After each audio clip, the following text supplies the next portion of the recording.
buenas noches, bienvenidos a una nueva edición de Efecto Mundial. En esta ocasión vamos a hacer un análisis sobre el estado del mundo, literalmente, a 40 años vista, es decir, qué ha pasado en los últimos 40 años y probablemente esto nos dé algunas luces de qué va a pasar en los próximos 40 años también.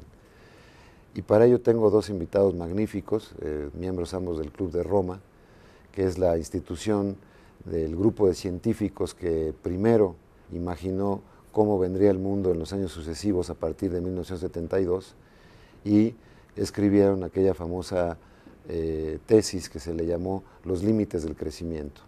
Hoy día estamos más cerca de esos límites y qué mejor para explorar esto que tener la presencia de mi amigo Gerardo Gil. Muy buenas noches, Gerardo. Buenas noches, embajador, qué gusto estar aquí contigo.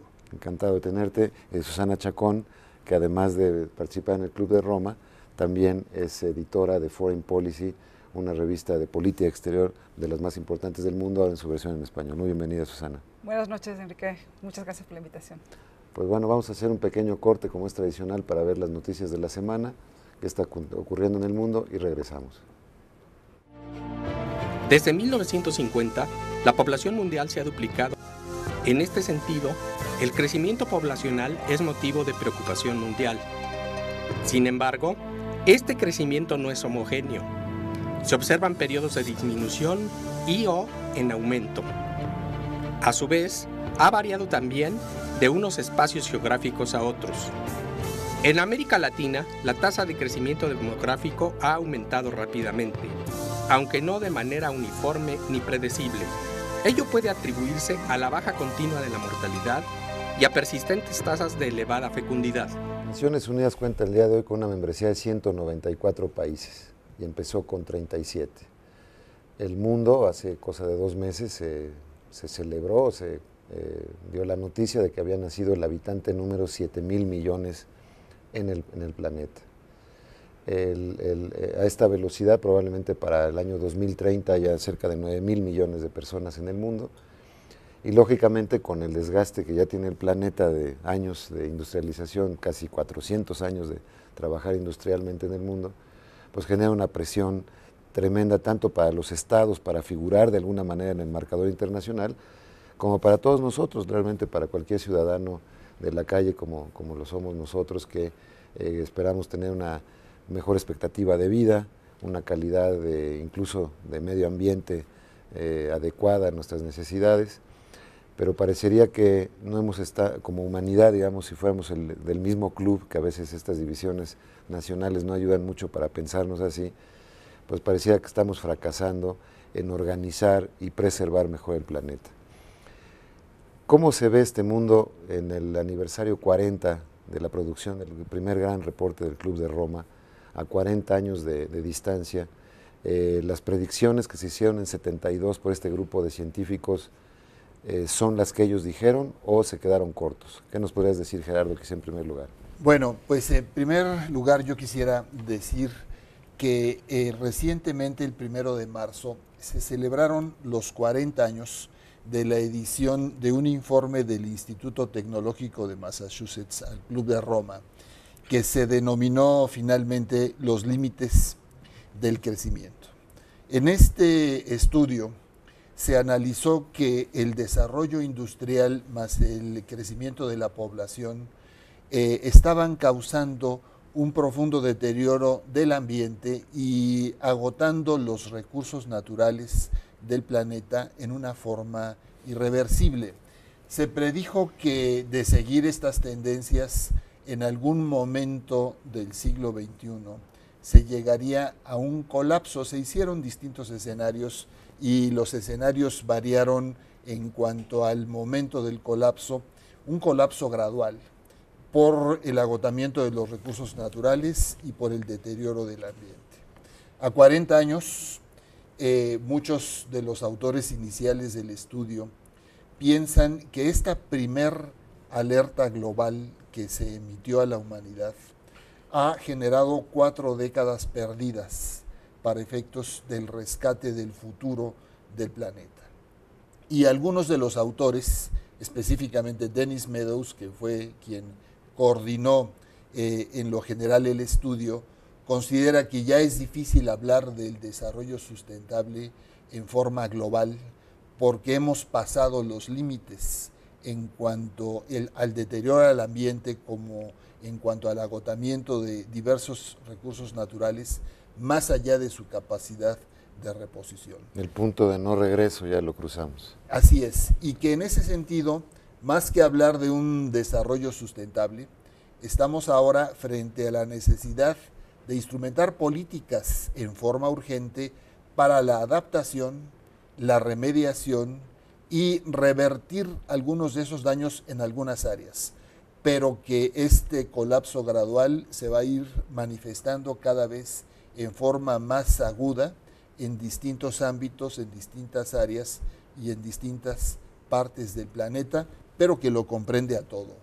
Da la impresión de que tuviéramos un paciente de la humanidad que ya perdió un brazo y los médicos están viendo a ver si le pueden salvar el otro o una pierna, ¿no es cierto? Un poco ya no dejar al paciente que salga caminando y muy contento del hospital, sino que simplemente pueda sobrevivir, dadas las condiciones de deterioro que hemos ido generando a lo largo de los años.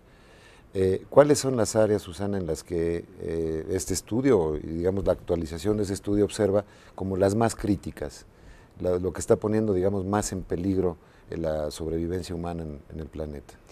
Mira, los escenarios fueron 12 escenarios, efectivamente no podemos profundizarlos por lo corto del tiempo ahora, pero a mí me gustaría pensar en 2 como eje para entrar a cada uno de estos. El primero es la falta de prontitud en las decisiones políticas, la falta de voluntad para hacer cambios en el manejo de los recursos naturales, y uno segundo que sería los hábitos que tenemos como parte de la humanidad.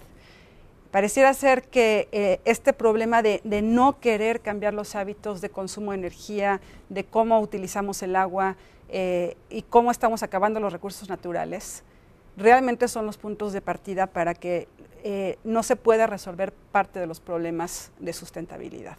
Entonces, con estos 2 ejes, o sea, la falta de voluntad en términos de quienes toman decisiones, de quienes son los líderes y que tendrían que estar pensando en una lógica no de lo local, sino sobre todo de lo global. Y por otro lado, con una falta de educación de las sociedades. Vemos que los puntos principales, por un lado, es el sector energético. Ya se mencionó que cuando se llegó al punto clave del retorno de la capacidad productiva de hidrocarburo. Estamos viendo el tema del agua. Uno que es muy grave, que no nos hemos hecho conscientes, es justamente la crisis de alimentación, que ya la estamos viviendo, sí. Aunque pareciera que no le damos la importancia requerida, ¿no? Entonces, si no tenemos elementos tanto de voluntad política en lo local y en lo global y una educación distinta de las sociedades, difícilmente vamos a poder resolver el cómo rescatar estos recursos. Tocas un punto, ¿no?, bien importante. Cuando hablas de voluntad política, puede significar muchas cosas y nada a la vez, ¿no es cierto? Es uno de esos temas que como que todos intuimos, pero ¿qué es esto? Si, no sé, un país como Estados Unidos, todavía la principal economía del mundo, dice, bueno, vamos a tener un desarrollo sustentable en estos 10 años que vienen, o vamos a ponerlo en marcha, y eso implica la pérdida de tal número de empleos, que la economía en lugar de crecer al 4, crezca al 1, que las industrias que necesiten energía 24 horas nomás las tengan 12. Estoy haciendo el argumento que escuchamos con frecuencia, porque ahí está, creo, el punto de fondo. Hay una parte de hábitos, o sea, el famoso way of life, ¿no?, en el cual pues ahora es muy común eso, pues, utilizar un papel, se suena, uno lo tira, ¿no? Y así todo es desechable, digamos, ¿no? O el coche chocó y tiene tantito raspada la defensa, pues hay que cambiarla. Hay cosas de estas que son, digamos, un abuso, pero que al mercado le vienen muy bien, porque se venden más defensas y más Kleenex y más, ¿no?, ¿verdad? Cuando estamos acostumbrados a que en las juntas de administración de las empresas tienen que mostrar siempre que crecieron y crecieron y crecieron, pues ¿cómo se hace? Porque si no la gente saca su dinero. Entonces, aquí realmente lo que estoy tratando de tocar, probablemente en este segmento ya nos va a alcanzar el tiempo, lo vamos a dejar para el que viene, Pero arrancar con esto, es un tema de sistema, o sea, el sistema económico como está hecho es para crecer, crecer, crecer, dar más empleos, más bienes, más tasas, más plumas, ¿no? Y hay ciertas cosas en las que estamos jugando directamente en contra de los intereses personales y mundiales. Ahí no hay fronteras, ¿no es cierto? A ver si podemos entrar por ahí, porque creo que es el centro del debate, ¿no es cierto? De acuerdo. Entonces regresamos después de este pequeño corte. El Club de Roma es una organización internacional de la sociedad civil fundada en 1968 por el empresario italiano Aurelio Peccei y por el científico británico Alexander King, con el objetivo de crear un foro de discusión y análisis de los grandes problemas de la humanidad y de su relación con el entorno. De sus esfuerzos resultó la elaboración del documento Los Límites del Crecimiento, que bajo la coordinación de Jay Forrester, académico del Instituto Tecnológico de Massachusetts, fue publicado en 1972. El estudio llevó a cabo un análisis integral de los diferentes aspectos que implica la interacción humana con el planeta, desde la demografía hasta la alimentación, pasando por temas relativos al medio ambiente, a los recursos naturales y a la energía, y dejó muy en claro, ya desde entonces, que la humanidad tendría que tomar medidas serias para dejar de lastimar la salud del planeta en aras de proteger la viabilidad de su existencia sobre la Tierra.